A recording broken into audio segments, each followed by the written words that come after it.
ये वाक़या हज़रत मूसा और हज़रत हारून अलैहिस्सलाम के ऊपर है।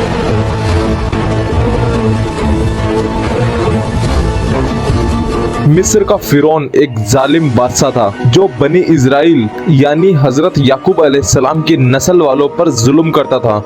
अगर आपने हजरत याकूब अलैहिस्सलाम की वीडियो नहीं देखी है तो वो जाकर देखना, पूरी वीडियो तैयार है। ये लोग यानी कि बनी इजराइल के लोग फिरौन के नीचे गुलामी में रह रहे थे और उन्हें या तो बहुत कम पैसे दिए जाते थे या फिर बिल्कुल भी नहीं दिए जाते थे। ये सिस्टम ऐसा था कि लोग फिरौन की इताअत करते और उसे पूजते और जो उसके हुक्म को मानते वो लोग उसके जुल्म और पागलपन को भी स्वीकार करते यानी कि एक्सेप्ट करते। फिरौन चाहता था कि लोग सिर्फ उसकी इताअत करें और उसको पूजें और उसके बनाए हुए खुदाओं पर यकीन रखें। हो सकता है कि उस वक्त कई लोग ऐसे भी हों जो शिर्क नहीं करते हों यानी कि किसी और खुदा को ना पूछते हों सिवाय अल्लाह के, लेकिन डर के मारे चुप रहते और उनके सामने वही करते जो फिरौन उनसे एक्सपेक्ट करता था। बगावत किए बगैर इसी तरह वक्त के साथ मुख्तलिफ हुकूमतें आती रहीं जो अपने आप को या तो खुदा मानते या खुदा का नायब। वक्त गुजरता गया और मिस्र यानी कि इजिप्ट में एक और जालिम बादशाह हुकूमत करने लगा जिसे मिस्र के लोग पूछते थे। उस बादशाह ने देखा कि बनी इजराइल की ताकत बढ़ रही है यानी कि हजरत याकूब अलैहिस्सलाम की नस्ल की ताकत इस टाइम पर इजिप्ट में बढ़ रही है और वो तरक्की कर रहे हैं। उसने सुना कि लोग एक ऐसी बात कर रहे हैं कि बनी इजराइल में से एक लड़का पैदा होगा जो फिरौन को तकसीम कर देगा यानी कि हटा देगा। ये बात या तो उनके दिलों में एक ख्याली सोच थी या उनकी किताबों में एक पैगाम था। एक और रिवायत ये कहती है कि खुद फिरौन ने एक ख्वाब देखा। इब्ने अब्बास ने रिवायत किया, फिरौन ने अपने ख्वाब में देखा कि एक आग जेरूसलम से निकलती है जो मिस्र के यानी कि इजिप्ट के लोगों के घरों को जला देती है, लेकिन जो लोग इजराइल के होते हैं यानी कि बनी इजराइल याकूब अलैहिस्सलाम की जो औलाद यानी कि उनकी नस्ल होती है उनको कोई असर नहीं पड़ता। जब वो उठता है तो बहुत डरा हुआ होता है। फिर वो अपने पंडितों और जादूगरों को बुलाता है और उनसे इस ख्वाब का मतलब पूछता है। वो कहते हैं कि इसका मतलब ये है कि बनी इजराइल में एक लड़का पैदा होगा जो मिस्र यानी कि इजिप्ट के लोगों का नाश कर देगा। तब फिरौन ने हुक्म दिया कि बनी इजराइल में हर पैदा होने वाले लड़के को मार दो। फिरौन के हुक्म पर बनी इजराइल के बच्चों को मार दिया जाता था। ये सिलसिला चलता रहा जब तक फाइनेंस मिनिस्टर ने फिरौन को कहा बनी इजराइल के बुजुर्ग मर रहे हैं और उनके लड़के कत्ल किए जा रहे हैं। अगर ऐसा ही चलता रहा तो वो पूरी तरह खत्म हो जाएंगे। इसका नतीजा ये होगा कि फिरौन अपना काम करवाने के लिए जिन गुलामों को रखता है वो भी नहीं मिलेंगे और उन औरतों का भी फायदा नहीं उठा पाएगा जो वो इस्तेमाल करता है। इससे बेहतर है कि इस कत्ल को एक निजाम के तहत चलाया जाए। एक साल लड़कों को कत्ल किया जाए और दूसरे साल उन्हें जिंदा छोड़ दिया जाए। फिरौन को ये फैसला बेहतर लगा। हजरत मूसा अलैहिस्सलाम की माँ हजरत हारून अलैहिस्सलाम से हालिमा थी यानी कि प्रेग्नेंट थी, लेकिन हजरत हारून अलैहिस्सलाम उस साल पैदा हुए जिस साल लड़कों को कत्ल नहीं किया जा रहा था। इस तरह उन्होंने हजरत हारून अलैहिस्सलाम का पैदा होना बिना किसी खौफ के मनाया। लेकिन जब हजरत मूसा अलैहिस्सलाम पैदा हुए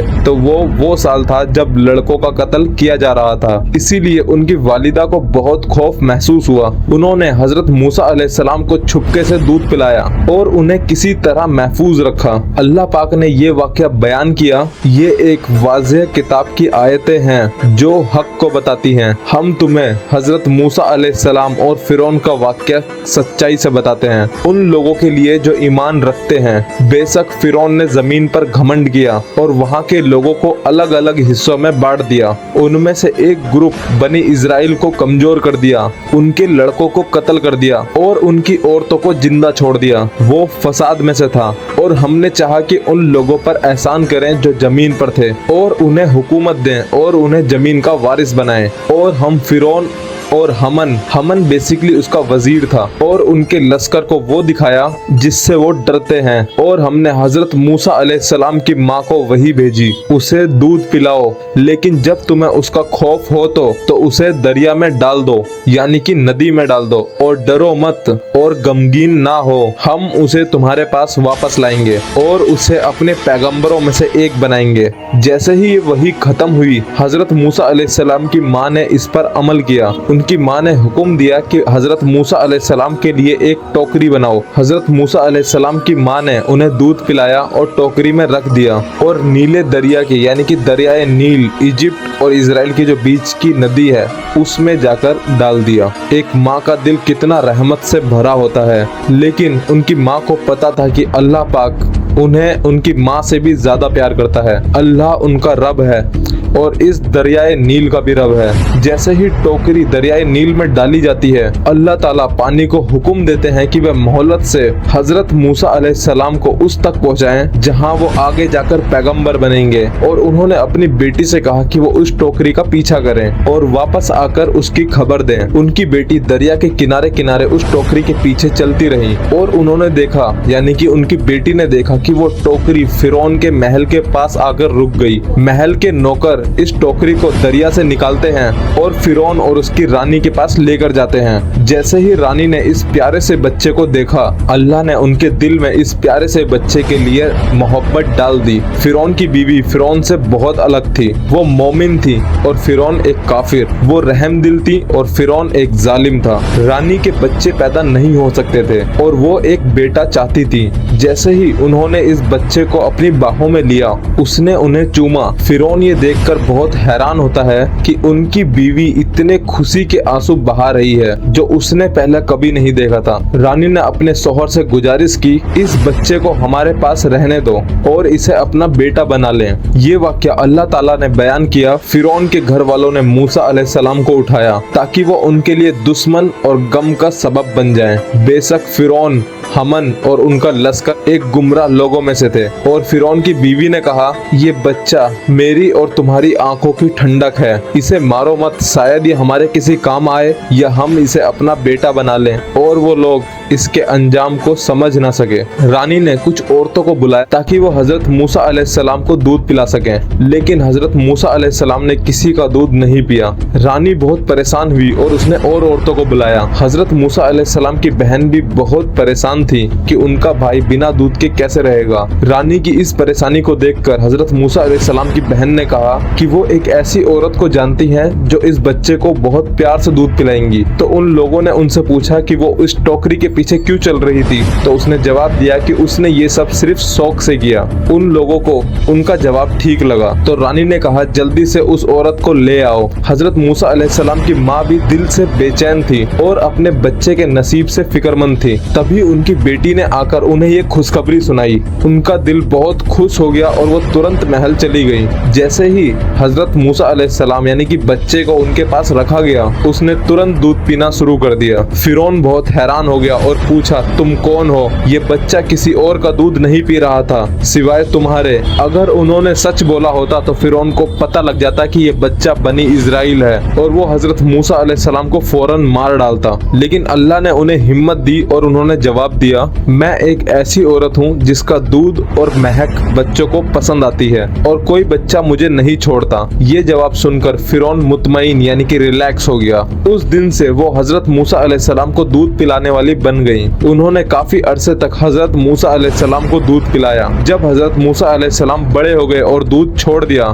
तो उन्हें हजरत मूसा अलैहिस्सलाम से मिलने का मौका दिया गया। हजरत मूसा अलैहिस्सलाम को महल में शहजादों की तरह पाला गया। जब वो अपनी पूरी कुव्वत यानी कि एकदम यंग एज में आ गए तो हमने उसे हुक्म यानी कि अल्लाह ताला ये चीज फरमा रहे हैं, पैगंबरी और सही फैसले की सहीयत और दीन का इल्म अता किया और हम अच्छाई करने वालों को ऐसा ही इनाम देते हैं। अल्लाह ताला ने हजरत मूसा अलैहिस्सलाम को सेहत, कुव्वत, इल्म और अकल बख्शी। कमजोर और मजलूम लोग उनसे मदद की उम्मीद रखते थे। एक दिन शहर के बीच में उन्होंने देखा कि दो आदमी लड़ रहे थे, जिसमें से एक बनी इजराइल का आदमी था जो मिस्री के हाथों से पिट रहा था यानी कि इजिप्ट के बंदे के हाथों से पिट रहा था। जैसे ही उस पिटने वाले ने हजरत मूसा अलैहिस्सलाम से मदद मांगी तो हजरत मूसा अलैहिस्सलाम ने गुस्से में आकर उस मिस्री को यानी कि इजिप्शियंस को एक जोरदार मुक्का मारा और वो वहीं मर गया। जब हजरत मूसा अलैहिस्सलाम को एहसास हुआ कि उनसे एक इंसान का कत्ल हो गया है तो उनका दिल पछतावे से भर गया। तो उन्होंने फौरन अल्लाह ताला से माफी मांगी। उनका इरादा किसी को मारने का नहीं था। उन्होंने अल्लाह ताला से दुआ की कि वो उन्हें माफ कर दे, तभी उनके दिल को सुकून महसूस होगा। उसके बाद हजरत मूसा अलैहिस्सलाम ने लोगों के साथ ज्यादा सब्र और हमदर्दी दिखाना शुरू कर दी। अगले दिन हजरत मूसा अलैहिस्सलाम ने वही बनी इजराइल को एक और झगड़े में देखा। हजरत मूसा अलैहिस्सलाम ने उससे कहा, तुम काफी झगड़ालू लगते हो, तुम्हारे पास हर दिन किसी न किसी के साथ नया झगड़ा होता है। डर के मारे उस बनी इजराइल ने हजरत मूसा अलैहिस्सलाम से कहा, क्या तुम मुझे भी मारोगे जैसा तुमने उस कल वाले आदमी को मारा था? वो मिस्री जिससे बनी इजराइल वाला लड़ रहा था, यानी कि इजिप्ट का जो लड़का लड़ रहा था इजराइल वाले से, वो ये बात सुन लेता है और ये बात हजरत मूसा अलैहिस्सलाम वाली हुकूमत तक पहुंचा देता है। जल्द ही जब मूसा अलैहिस्सलाम शहर में गुजर रहे थे तो एक शख्स ने उनके पास आकर कहा, ए मूसा अलैहिस्सलाम, उन लोगों ने तुम्हारे खिलाफ मशवरा किया है, यानी कि प्लान बनाया है कि तुम्हें कत्ल कर दिया जाए। मेरा मशवरा ये है कि तुम यहाँ से भाग जाओ। हजरत मूसा अलैहिस्सलाम जानते थे कि किसी भी इजिप्शियन बंदे को कत्ल करने की सजा मौत है। अल्लाह ताला ने इस वाक्य को कुछ इस तरीके से बयान किया। हजरत मूसा अलैहिस्सलाम शहर में डरते डरते देख रहे थे कि उनके कत्ल का क्या नतीजा होगा और फिर एक शख्स शहर के दूर किनारे से दौड़ता हुआ आया और कहा, ए मूसा अलैहिस्सलाम, वो लोग तुम्हारे खिलाफ मशवरा कर रहे हैं कि तुम्हें मार दिया जाए, तुम यहाँ से निकल जाओ, मैं तुम्हें इखलास से मशवरा देता हूँ। तो हजरत मूसा अलैहिस्सलाम वहाँ से निकल पड़े, डर के मारे यहाँ वहाँ देखते हुए, और कहा, मेरे रब, मुझे जालिम लोगों से बचा ले। हजरत मूसा अलैहिस्सलाम ने मिस्र यानी कि इजिप्ट को बहुत जल्दी में छोड़ दिया। वो ना तो फिरौन के महल गए और ना ही अपने कपड़े बदले। वो सफर की तैयारी भी नहीं कर पाए और ना ही उनके पास कोई सवारी थी। जैसे ही एक मोमिन ने उन्हें फिरौन के मंसूबे का पता दिया तो वो फौरन निकल गए। हजरत मूसा अलैहिस्सलाम ने मैदैन नाम की जगह का रुख किया, यानी कि वहाँ गए, जो मिस्र और शाम के बीच आबाद एक इलाका था। एकदम गर्म रेगिस्तान में अल्लाह ही उनका साथी था और तकवा उनका असल सामान था। ना तो उनके पास खाना था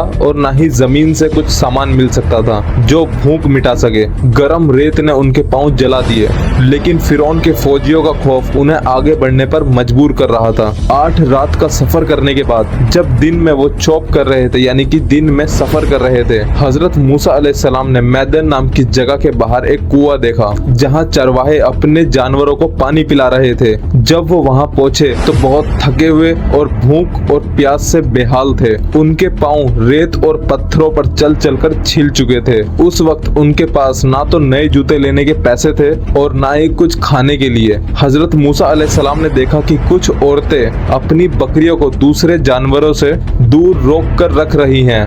हजरत मूसा अलैहिस्सलाम को लगा कि इन औरतों को मदद की जरूरत है, तो उन्होंने अपनी प्यास को भूलकर उनके पास जाकर पूछा कि क्या वो उनकी मदद कर सकते हैं। बड़ी बहन ने जवाब दिया, हम इसलिए इंतजार कर रहे हैं कि पहले ये चरवाहे अपने जानवरों को पानी पिला लें, तब हम अपने जानवरों को पिलाएंगे। हजरत मूसा अलैहिस्सलाम ने फिर पूछा, तुम क्यों इंतजार कर रही हो? अब छोटी बहन ने कहा, हम मर्दों से धक्का मुक्की नहीं कर सकते। हजरत मूसा अलैहिस्सलाम ये देखकर बहुत हैरान हुए कि औरतें जानवरों को पानी पिला रही हैं, जबकि ये काम आम तौर पर मर्द करते हैं। हजरत मूसा अलैहिस्सलाम ने पूछा, तुम क्यों चरवाही का काम कर रही हो? छोटी बहन ने जवाब दिया, हमारे वालिद एक बूढ़े शख्स हैं और वो इतनी सेहत में नहीं कि चरवाही का काम कर सकें। हजरत मूसा अलैहिस्सलाम ने कहा, मैं तुम्हारी बकरियों को पानी पिलवाता हूँ। जब हजरत मूसा अलैहिस्सलाम पानी के पास पहुँचे तो उन्होंने देखा कि कुएं के मुंह पर एक बड़ा सा पत्थर है जो 10 लोग मिलकर हिलाते हैं। हजरत मूसा अलैहिस्सलाम ने अपनी कुव्वत यानी कि दिमाग का इस्तेमाल करते हुए उस पत्थर को हटा दिया। उन्होंने उन औरतों की बकरियों को पानी पिलाया और फिर पत्थर वापस अपनी जगह रख दिया और फिर वो वापस उस पेड़ की छांव में आकर बैठ गए। फिर उन्हें याद आया कि उन्होंने अभी तक कुछ पिया भी नहीं है। भूख से उनका पेट अंदर दबा हुआ था। वो लड़कियां अपने घर वापस जल्दी पहुंच गईं, जो कि उनके वालिद को अजीब लगा। उन्होंने कुएं और हजरत मूसा अलैहिस्सलाम के बारे में बताया। उनके वालिद ने अपनी बेटी को भेजा कि वो हजरत मूसा अलैहिस्सलाम को दावत दें और उन्हें अपने घर ले आएं। वो लड़की शर्माती हुई हजरत मूसा अलैहिस्सलाम उनके पास आई और कहा, मेरे वालिद तुम्हारे इस एहसान पर शुक्रगुजार हैं। वो तुम्हें घर बुलाना चाहते हैं ताकि तुम्हें शुक्रिया अदा कर सकें। हजरत मूसा अलैहिस्सलाम ने इस दावत को कबूल किया और उस लड़की के साथ उनके घर चले गए। वहाँ उन्होंने देखा कि एक सुकून भरा और खुश रहने वाला घर है। हजरत मूसा अलैहिस्सलाम ने उन्हें अपने बारे में सब कुछ बताया कि उनके साथ मिस्र में क्या हुआ, जिसकी वजह से उन्हें वहाँ से भागना पड़ा। उन बुजुर्ग यानी कि बूढ़े शख्स ने उन्हें तसल्ली दी और कहा, डर मत, तुमने जालिमों से निजात पा ली है। हजरत मूसा अलैहिस्सलाम का नरम मिजाज उस बूढ़े शख्स और उनकी बेटियों को बहुत पसंद आया। बूढ़े शख्स ने उन्हें अपने घर में रहने की दावत दी। मूसा अलैहिस्सलाम को ये खानदान बहुत पसंद आया क्योंकि ये लोग दोस्ती और अल्लाह का खौफ रखते थे। अब हजरत मूसा अलैहिस्सलाम एक चरवाहे की जिंदगी गुजार रहे थे। लेकिन एक सेकंड, मूसा अलैहिस्सलाम एक चरवाहे बन चुके थे? क्या हजरत मूसा अलैहिस्सलाम का वाकया यही था कि वो एक चरवाहे बने थे एंड में? ये कहानी कुछ और है।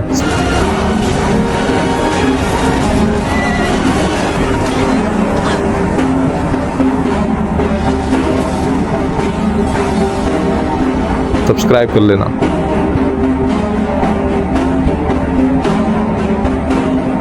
और अगर आपने हमारी इससे पहले की स्टोरी नहीं पढ़ी है तो वो पहले पढ़ लें ताकि आपको ये स्टोरी और इजीली आसानी से समझ में आ जाए। लिंक डिस्क्रिप्शन में है पूरी प्लेलिस्ट का, और आपकी स्क्रीन पे भी दिखाई दे रही होगी, हमारी पूरी प्लेलिस्ट तैयार है।